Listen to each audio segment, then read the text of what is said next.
Bonjour tout le monde, une nouvelle vidéo sur Sage 100 gestion commerciale avec un sujet très précis et assez rapide à traiter, les produits en nomenclature commerciale et la différence entre une nomenclature commerciale de type composé et une nomenclature commerciale de type composant. C'est assez simple, en fait on va le voir, structure, article.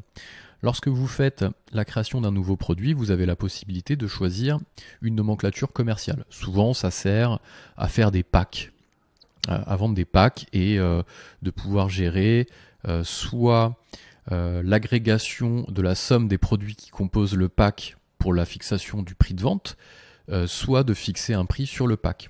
Exemple, là on est sur la base bijoux et vous voulez vendre un pack de une montre avec un lingot d'or et je sais pas moi, une gourmette. Eh bien vous allez avoir le choix de fixer un prix de vente pour ce pack, donc faire un prix préférentiel pour le pack, ou de dire, de faire au moment où vous vendez ce pack, la somme des produits qui composent, donc la somme des composants, ce pack pour pouvoir fixer le prix. La différence, elle est soit une nomenclature de type composé, nomenclature de type composé, vous allez fixer un prix pour le pack et non pas la somme des composants, ou alors une nomenclature de type composant, et là c'est l'inverse, vous allez faire la somme des produits qui composent le pack. Dans les deux cas, le produit que vous allez créer de type nomenclature, lorsque vous faites nouveau ici, test nom pour nomenclature, alors c'est ici que ça va se passer au niveau de nomenclature, rassurez-vous si c'est grisé, c'est pas que c'est pas possible de le faire, c'est juste qu'il faut bien aller valider une référence, une désignation, et ensuite de passer en tabulant, presque de choisir une famille aussi, tant qu'à faire, et de faire entrer. Et à partir du moment où vous faites entrer, ici, vous avez le nomenclature qui se dégrise. Et donc c'est ici que vous allez pouvoir le faire. Donc quand on veut donner un prix pour le pack et non pas la somme des composants, on va faire une nomenclature de type composé. Ici. Donc là, il nous dit que le suivi en stock est incompatible. Pourquoi? Parce qu'on a un suivi en stock CMUP et un produit de type nomenclature commerciale ne peut pas être suivi en stock. Quel que soit le type de nomenclature commerciale qu'on choisira, c'est le principe. On suit en stock les composants. C'est juste au niveau de la fixation du prix que ça va changer. Donc on met bien aucun ici. Et là, il va nous laisser faire en choisissant commercial composé. Ici, vous allez me dire c'est bien beau, mais comment on choisit les articles qui composent ce pack? Eh bien, vous avez un petit bouton en haut nomenclature et vous allez pouvoir choisir ici d'ajouter les nomenclatures qui composent votre pack, donc votre nomenclature commerciale composée. Et vous allez choisir dans la liste en disant que vous voulez, on avait dit une montre, voilà, une montre. Vous choisissez la quantité qui compose le pack, donc là, dans votre pack, vous voulez quoi? Une montre de ce modèle-là, 2 montres, 3 montres, vous choisissez combien vous en mettez dans le pack. Est-ce que c'est fixe ou variable? Donc là, on va en mettre une de type fixe. Vous faites OK. Hop. Vous rajoutez ici votre lingot d'or.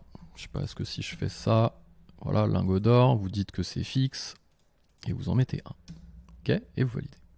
Donc là, vous avez votre pack ici, test nom, où il y a une montre et un lingot d'or. OK, et vous allez voir qu'on va fixer un prix de vente, on va mettre ça à 1000 €. On tabule pour qu'il le mette bien sur toutes les catégories tarifaires.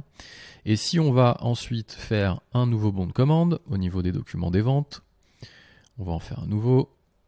Bon de commande, on va choisir un client, voilà, on tabule, on fait entrer, on va choisir test nom, voilà, il nous l'a trouvé, et on fait enregistrer. Donc là, vous allez voir que le prix, ici, il est bien de 1000 €, il a bien repris le prix de notre pack, de notre nomenclature, mais à la fois, on va venir décrémenter en stock un lingot d'or et une montre, puisque c'est ça, on ne peut pas suivre en stock cet article-là, physiquement, il n'existe pas, c'est de l'agrégation d'autres produits. Et donc, on a bien vu qu'il avait mis 1000. Si on avait fait la même chose avec, hop, test nom 2, cette fois-ci, on va choisir une famille, là, on s'en fout, voilà, on tabule, donc là, il nous met CMUP parce que ça doit être le mode de suivi en stock par défaut de la base, et là, on fait commercial composant.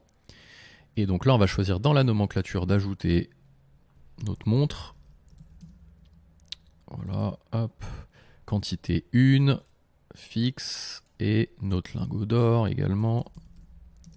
On tabule, c'est le même. Quantité 1, fixe, OK. Donc là, on voit, hop, qu'ici, on a bien nos deux. Il y en a même une d'ailleurs que j'ai en fabrication, la montre. On peut imbriquer comme ça, pas de problème. En prix de vente, on va mettre 2000 € cette fois-ci. Et on va venir créer un bon de commande avec, hop, traitement, document des ventes, bon de commande avec testnom 2. Et donc là, on va voir qu'il va nous prendre la somme du prix des composants. Je tabule, testnom 2, je fais enregistrer. Voilà. Donc là, on a prix unitaire net, un calcul de marge.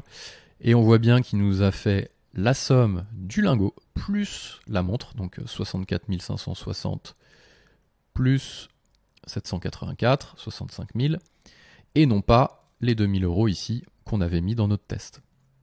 Ok ? Donc c'est ça la différence entre les deux, c'est que dans les deux cas, au niveau de vos nomenclatures, de toute façon, vous allez pouvoir gérer des articles qui ne sont pas suivis en stock, mais c'est la somme des articles qui composent la nomenclature qui le sont. C'est juste au niveau de la fixation du prix.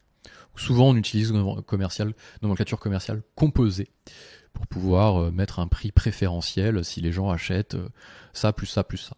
Voilà, j'espère que cette petite vidéo vous a plu. Si vous avez des questions, mettez-les en commentaire. On y répondra avec grand plaisir. Et moi, je vous dis à très vite.